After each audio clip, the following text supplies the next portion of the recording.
Hi guys, welcome back to my channel. तो आज मैं आपके साथ यू आर माय ऑब्सेशन का 5वां पार्ट शेयर करूंगी।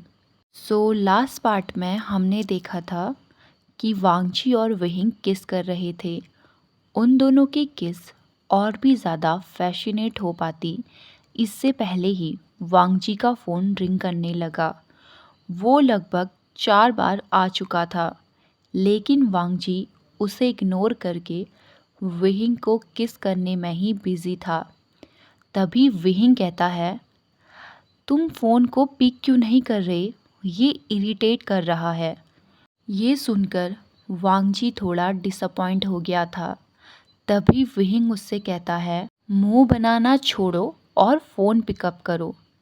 एक गहरी सांस के बाद वांगजी ने नोट किया। अब वांगजी कॉल को पिकअप करता है। उसने सामने वाले पर्सन की बात सुनी और अपनी एक कोल्ड वॉइस में कहा, ठीक है, मैं आ रहा हूँ। ये सुनकर अब विहिंग उससे पूछता है, क्या हुआ? तभी वांगजी उससे प्यार से कहता है, मुझे मीटिंग में जाना है। तभी विहिंग उससे पूछता है, क्या मुझे भी आना होगा? तभी वांगजी ने उसे मना करते हुए कहा, नहीं, तुम यहीं रुको, मैं इवनिंग तक लौट आऊँगा। तभी विहिंग ने बिस्तर से उठते हुए कहा, तुम रेडी हो जाओ, मैं तुम्हारे लिए ब्रेकफास्ट बना देता हूँ। वांगजी के फेशियल एक्सप्रेशन को देखकर ऐसा लग रहा था कि वो विहिंग से कुछ कहना चाहता है, लेकिन वो नहीं कह पा रहा था और विहिंग भी ये समझ जाता है। अब विहिंग उससे कहता है, ठीक है, मैं तुम्हें रेडी होने में मदद करूँगा, लेकिन पहले ब्रेकफास्ट बना लूँ। इतना कहने के बाद विहिंग रूम से चला गया। उसने नोटिस नहीं किया था, पर वांगजी के ईयर्स रेड हो गए थे।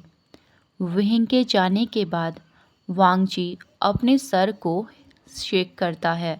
तभी उसका फेस डार्क हो गया। उसने यॉन को कॉल किया। अब वो फिर से कोल्ड वॉइस में कहता है, मैं मीटिंग में जा रहा हूँ और तुम्हें पता है कि तुम्हें क्या करना है। वहाँ से यॉन कहता है, यस किंग, मुझे पता है। अब फ़ोन डिस्कनेक्ट होने के बाद वांगजी खुद से मौमल करके कह रहा था, तुम कहीं भी रहोगे, मैं एक परछाई की तरह हमेशा तुम्हारे साथ रहूँगा, जिससे कोई भी हमें सेपरेट नहीं कर पाए। वहीं दूसरी ओर विहिंग सोच रहा था, पहले मैं फ्रेश अप हो जाता हूँ, लेकिन मेरा रूम कहाँ है? तभी विहिंग अपने सामने से गुजर रहे एक सर्वेंट से पूछता है, क्या तुम्हें पता है मेरा लगेज किस रूम में रखा हुआ है? तभी सर्वेंट कहता है, हाँ, किंग के अपोजिट वाला रूम आपका है। ये कहते हुए वो नौकर विहिंग की ओर नहीं देख रहा था, जिससे विहिंग को थोड़ा स्ट्रेंज लगा। तभी विहिंग उससे थैंक्स कहता है। फ्रेश होने के बाद विहिंग किचन में गया और ब्रेकफास्ट बनाना उसने स्टार्ट कर दिया। लगभग 34 मिनट के बाद उसका ब्रेकफास्ट बनके रेडी था। ब्रेकफास्ट रेडी होने के बाद विहिंग एप्रन खोलते हुए कहता है, चलो विहिंग, अब तुम्हें तुम्हारे मेट को रेडी होने में मदद करनी है। इतना कह के विहिंग वांगची के रूम में चला गया। विहिंग जैसे ही अंदर गया वो रुक गया।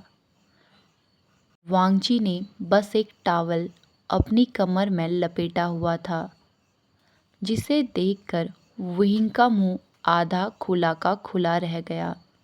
तभी वांगची स्मिर्क करते हुए कहता है, तो क्या तुम्हें अपने सामने का व्यू पसंद आया? ये सुनकर विहिंग ने तुरंत ही अपनी नज़रें फेर ली, क्योंकि शर्म के मारे उसका चेहरा लाल हो गया था। अब विहिंग उससे कहता है, जल्दी अपने कपड़े पहन लो। ये सुनकर वांगची ने इनोसेंटली कहा, पर तुम तो यहाँ मेरी हेल्प करने के लिए आए हो ना? ये सुनकर विहिंग का फेस और भी ज़्यादा रेड हो गया था। तभी विहिंग उससे कहता है, हाँ मैं तुम्हारी हेल्प तो करूँगा पर ड्रेस पहनने में नहीं, ये अग्रीमेंट में भी लिखा हुआ है। ये सुनकर वांगची ने ड्रामेटिकली कहा, ओ। अब वांगची बहुत ही लो वॉइस में कहता है, लगता है अग्रीमेंट में कुछ चेंजेस करने ज़रूरी हैं। तभी विहिंग उससे पूछता है, क्या तुमने कुछ कहा? वांगजी ने तुरंत जवाब दिया, नहीं तो। अब विहिंग कपबोर्ड से क्लोथ निकाल के लाता है। उसने वांगजी को दिया और कहा, इन्हें पहन लो। ये सब कहते हुए विहिंग वांगजी की ओर देख भी नहीं रहा था। विहिंग का क्यूट रिएक्शन देखकर वांगजी स्माइल करता है और चुपचाप अपने क्लोथ पहनने लगता है। कपड़े पहनने के बाद वांगजी ने विहिंग से कहा, अब तुम देख सकते हो। वांगजी ने अभी भी अपनी टाई नहीं पहनी हुई थी। अब विहिंग वांगजी के हाथ से उसकी टाई ले लेता है और उसे पहनाने लगता है।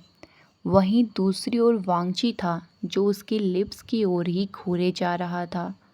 वहीं विहिंग अपने पूरे कॉन्सेंट्रेट से वांगजी को टाई पहनाने में बिजी था।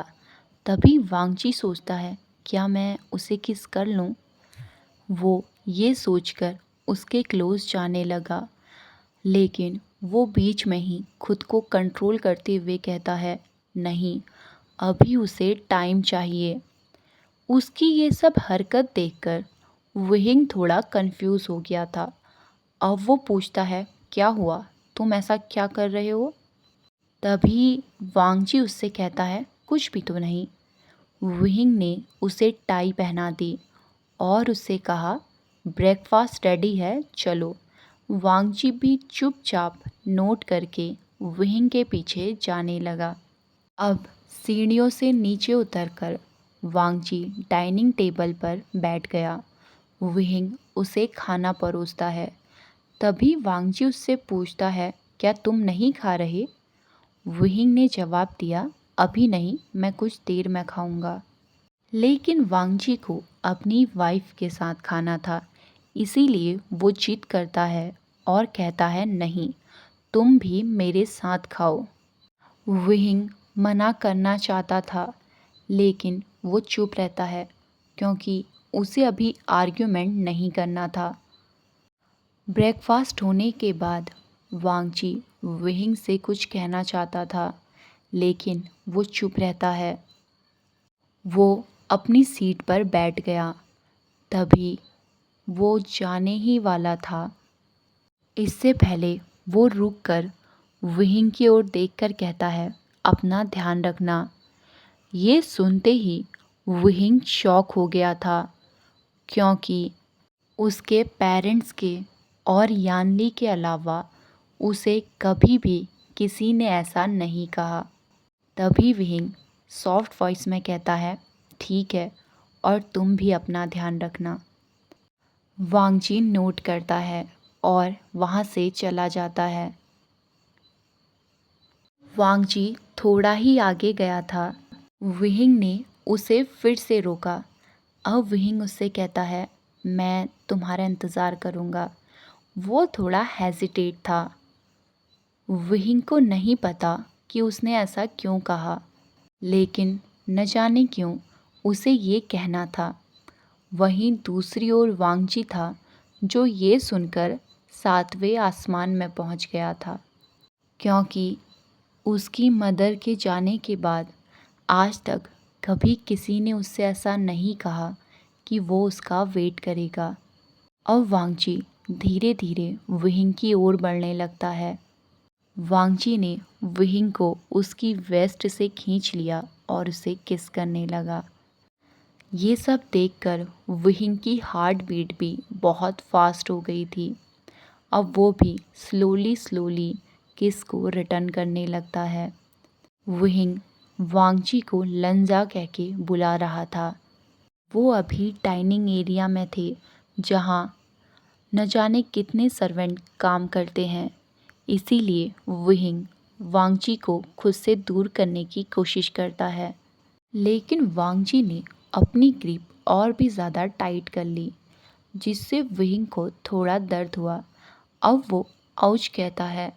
तभी वांगजी ने उसे स्ट्रिक्टली कहा, हिलो मत। अब लगभग 20 मिनट किस करने के बाद वांगजी ने विंग की बॉटम लिप में बाइट करके उसे छोड़ा था। अब वो अपनी पैशनेट वॉइस में कहता है, मुझे इतने प्यार से मत बुलाया करो, क्योंकि खुद को कंट्रोल करना तब मुश्किल हो जाता है। तभी विंग ने कांपती हुई आवाज़ में कहा, तुम्हें लेट नहीं हो रहा? जल्दी जाओ। वांगजी स्मिक करता है और वहाँ से जाने लगता है। विंग वांगजी को जाते हुए देख रहा था। अब वांगजी के जाने के बाद विंग कुछ देर के लिए सोफे में जाकर बैठ गया और मैंशन में घूमने लगा। अब वहीं ऑफिस में वांगजी का असिस्टेंट उसे गुड मॉर्निंग विश करता है। तभी वांगजी ने उससे पूछा, भाई कहाँ हैं?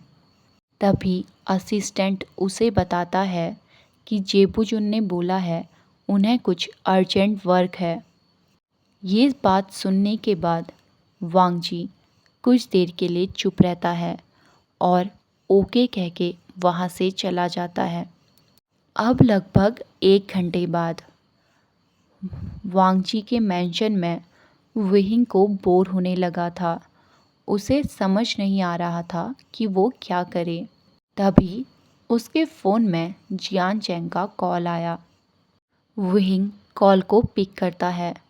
दूसरी ओर से जियान चैंग गुस्से में कहता है, क्या बात है, मुझे तो यकीन नहीं हो रहा कि तुम अभी तक जिंदा हो।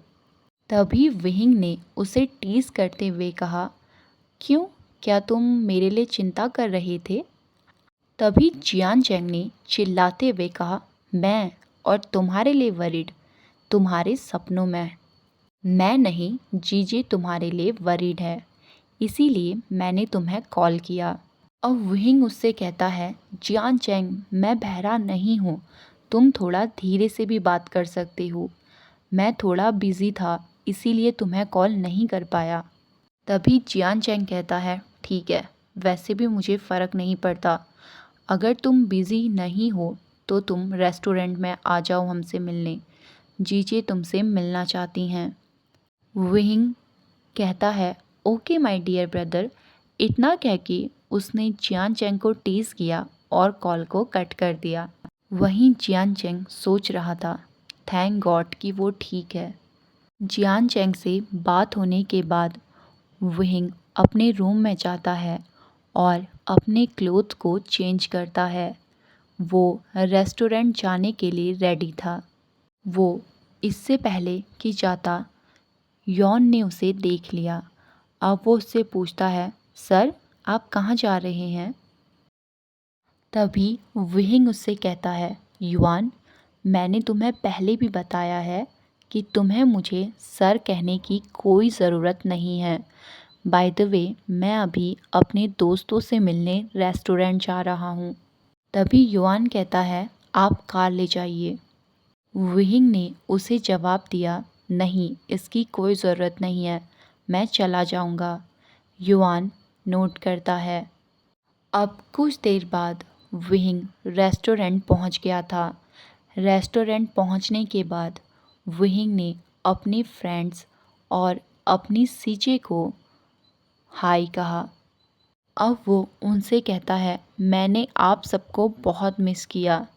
तभी यानली कहती है, हम सब ने भी तुम्हें बहुत मिस किया आशियान। अब वैनचिंग उसे टीजिंग वॉइस में कहती है, मुझे तो लगा था कि अपने मेट से मिलने के बाद तुम हमें भूल ही गए। ये सुनने के बाद विंग थोड़ा इरिटेट हो गया था। अब वो यानली से कहता है, मुझे पता था सीजे कि तुम इससे कुछ नहीं छुपा सकती। ये सुनने के बाद यानली और वैनचिंग का फेस रेड हो गया था।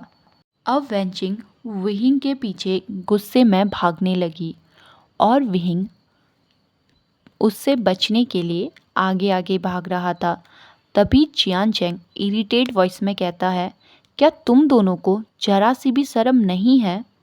अब कुछ देर बाद यानली उससे कहती है, स्टॉप वेंचिंग, हम यहाँ पर कुछ इम्पोर्टेंट बात करने आए हैं। क्या अब हमें बात स्टार्ट करनी चाहिए? अब यानली विहिंग को बताती है कि उन्हें शू कंपनी से बहुत ही बड़ा कॉन्ट्रैक्ट मिला है। शू कंपनी उनके साथ 1 साल का कॉन्ट्रैक्ट करना चाहती है। ये सुनने के बाद सभी साथ में चीयर करते हैं। अब विहिंग कहता है, ये तो बहुत अच्छी न्यूज़ है सीजे। ओके गाइस, आज के लिए बस इतना ही। आई होप आपको आज का पार्ट पसंद आया होगा। अगर आपको आज का पार्ट पसंद आया तो प्लीज़ गाइस लाइक किए बिना मत जाइएगा और कमेंट भी कर दीजिएगा। और मिलते हैं हमारे नेक्स्ट वीडियो में। तब तक के लिए हंसते रहिए, मुस्कुराते रहिए।